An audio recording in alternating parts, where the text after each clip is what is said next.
உலக மக்கள் எல்லோருக்கும் வணக்கம். நான் உங்கள் ஜி கோபால் பேசுகிறேன்.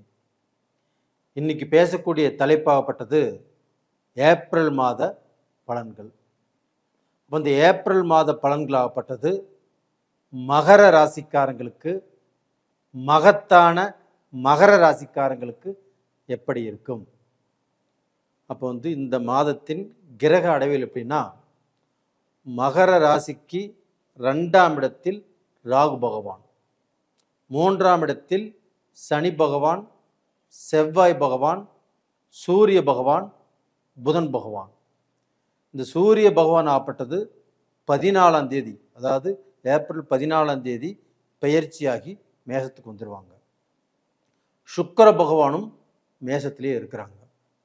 அதே சமயத்தில் குரு பகவான் ஆகப்பட்டது மிதுனத்தில், கேது பகவான் ஆகப்பட்டது சிம்மத்தில். இது பார்த்தீங்கன்னா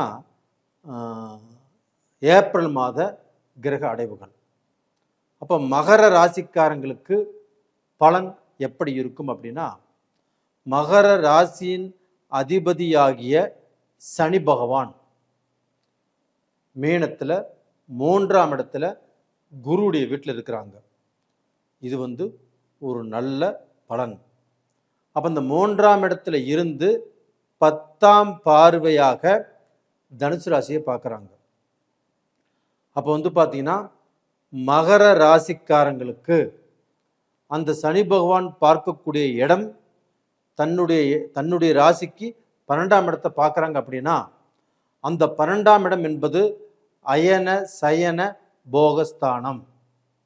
அப்போ பார்த்தீங்கன்னா குடும்ப வாழ்க்கை, இல்லற வாழ்க்கை, அதில் தாம்பத்திய சுகம், இது எல்லாமே நல்லா இருக்கும்.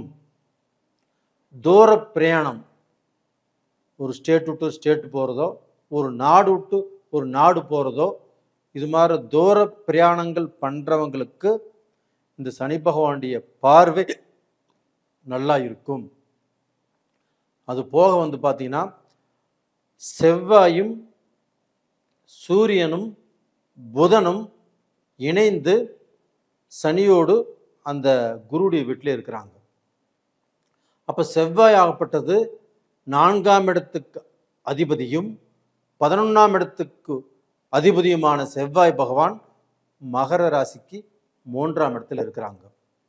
அப்போ குருவுடைய வீட்டில் அந்த செவ்வாய் இருக்கும்போது எந்த விதமான கெடுதலும் இல்லை. அப்போ பார்த்தீங்கன்னா 4ஆம் இடம் என்பது என்ன?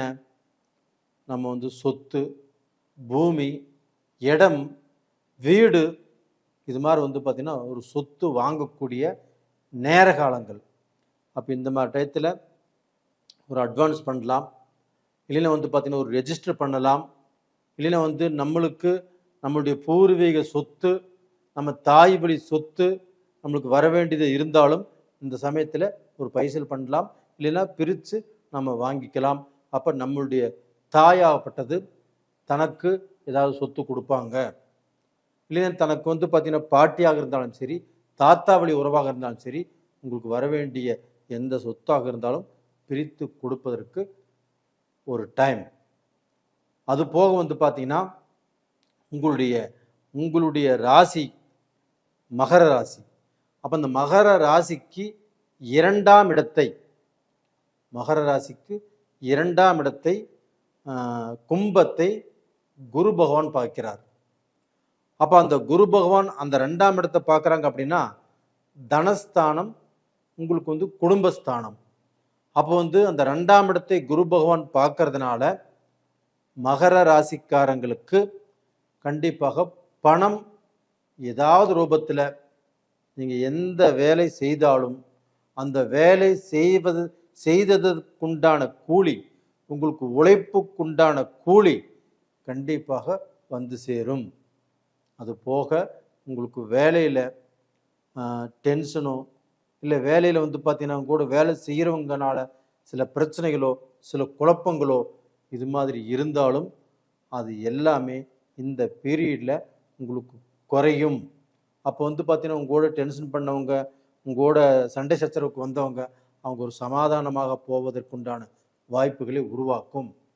அப்போ பார்த்தீங்கன்னா உங்களுக்கு பார்த்தீங்கன்னா அந்த வேலையில் ஒரு ப்ரமோஷன் கிடைக்கும், வேலையில் சம்பள உயர்வு கிடைக்கும்.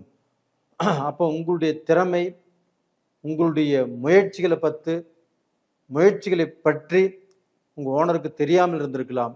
ஆனால் இந்த பீரியடில் உங்களை பற்றி அவர் தெரிந்து கொள்ளக்கூடிய சூழ்நிலை, ஓனரோ சூப்பர்வைசரோ இது மாதிரி மேனேஜரோ உங்களை பற்றி புரிந்து கொள்ளக்கூடிய காலகட்டம் இந்த பீரியடில் வரும். அப்போ டோட்டலாக வந்து பார்த்தீங்கன்னா உங்களுக்கு வந்து சுக்கிர பகவான் ஆகப்பட்டது 20ஆம் தேதி, ஏப்ரல் 20ஆம் தேதி மேஷத்திலிருந்து பயிற்சியாகி ரிஷபத்துக்கு போகிறாங்க. அப்போ அந்த சுக்கிர பகவான் ஆகப்பட்டது மகர ராசிக்காரங்களுக்கு 5 கூடிய கிரகம். அப்போ அந்த 5ஆம் இடத்துக்குரிய கிரகம் 5ஆம் இடத்தில் ஆட்சி பண்ணும்போது அந்த 20ஆம் தேதியிலிருந்து 30ஆம் தேதி வரைக்கும் உங்களுக்கு ஒரு ராஜயோகமான டைம். அப்போ இந்த பீரியடில் நீங்கள் வந்து ஒரு பிஸ்னஸ் பண்ணலாம். ஒரு பிஸ்னஸை வந்து பார்த்தீங்கன்னா நீங்கள் பண்ணலாம்னு நினச்சிட்டு இருந்த பிஸ்னஸை இந்த பீரியடில் நீங்கள் பண்ணி அதில் வந்து பார்த்தீங்கன்னா ஒரு நல்ல பொசிஷனுக்கு வரக்கூடிய வாய்ப்புகள் நல்லா இருக்கும். எந்த நேரத்தில் நம்ம ஆரம்பிக்கிறோம் அப்படின்னு தான் கணக்கு. அப்போ நம்ம நல்ல நேரத்தில் தான் நீங்கள் ஒரு பிஸ்னஸை ஆசைப்பட்டாலும் செய்யலாம்.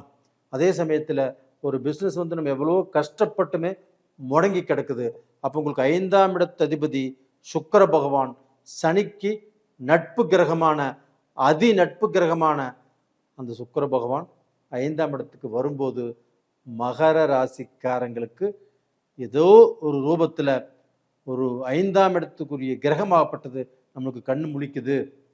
அப்போ வந்து பார்த்தீங்கன்னா நம்மளுக்கு வந்து ஏதோ ஒரு வழி காட்டுது அப்படின்னு நினச்சிக்கலாம். அப்போ டோட்டலாக பிஸ்னஸ் பண்ணுறவங்களுக்கும் சரி, பிஸ்னஸ் பண்ணிட்டு இருக்கிறவங்களுக்கும் சரி, ஒரு வேலைக்கு போயிட்டு இருக்கிறவங்களுக்கும் சரி, ஒரு இன்டர்வியூ அட்டன் பண்ணுறவங்களுக்கும் சரி, கண்டிப்பாக ஒரு நல்ல வாய்ப்பு அப்படிங்கிறது அந்த சுக்கிர பகவான் கண்டிப்பாக கொடுப்பாரு. அதே சமயத்தில் கலை தொழில்களில் யார் யார் இருக்கிறாங்களோ அவங்களுக்குமே வந்து பார்த்திங்கன்னா ஒரு படம் எடுக்கிறது, ஒரு கதை சொல்கிறது, இல்லைன்னா ஒரு கேமராமேன், இவங்களுக்கு வந்து பார்த்திங்கன்னா ஏதோ ஒரு நல்ல பேர் கிடைக்கக்கூடிய வாய்ப்புகள் நல்லா இருக்குது.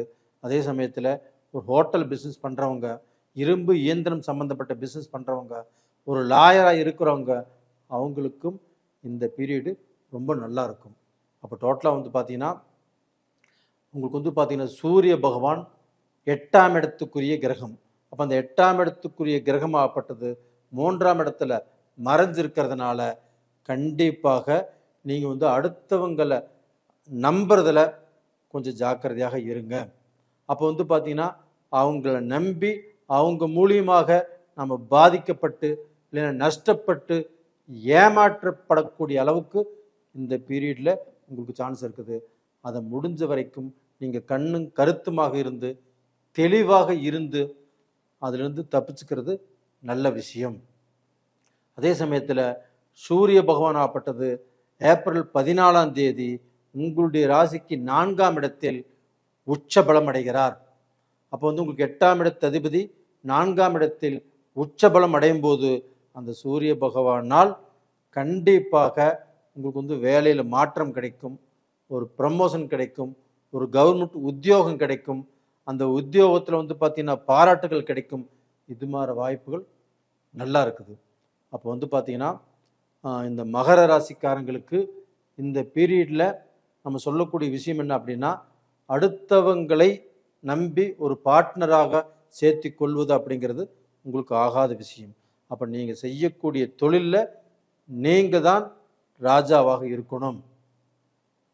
அது மாதிரி போயிட்டீங்கன்னா உங்களுக்கு நல்ல விஷயம். அதே சமயத்தில் கணவன் மனைவி இதற்கு முன்னாண்ட வம்பு வழக்கு சண்டை சச்சரவு பிரச்சனைகள் இருந்திருந்தாலும் இப்போதைக்கு அந்த பிரச்சனைகளோ சண்டை சச்சரவுகளோ வம்பு வழக்கு இதெல்லாமே வராது. ஒருத்தர் புரிந்து கொள்ளக்கூடிய நேர காலங்கள் உங்களுக்கு வந்தாச்சு. கவலைப்படாமல் தைரியமாக இருங்க. இந்த பீரியடில் நீங்கள் வணங்க வேண்டிய தெய்வம் எடுத்துட்டோம்னா அந்த சனீஸ்வரனையே வணங்கி வாருங்கள். அப்போ அந்த சனி பகவானை வணங்கி வருவதால் உங்களுக்கு இருக்கக்கூடிய அந்த கெட்ட விஷயங்கள், கெட்டவங்களுடைய எண்ணங்கள், அது எல்லாமே உங்களுக்கு எந்த ரூபத்திலையும் பலிக்காது. நல்லா இருப்பீங்க. நேயர்களே, உங்களிடமிருந்து விடைபெறுவது உங்களின் ஜி கோபால். நன்றி, வணக்கம்.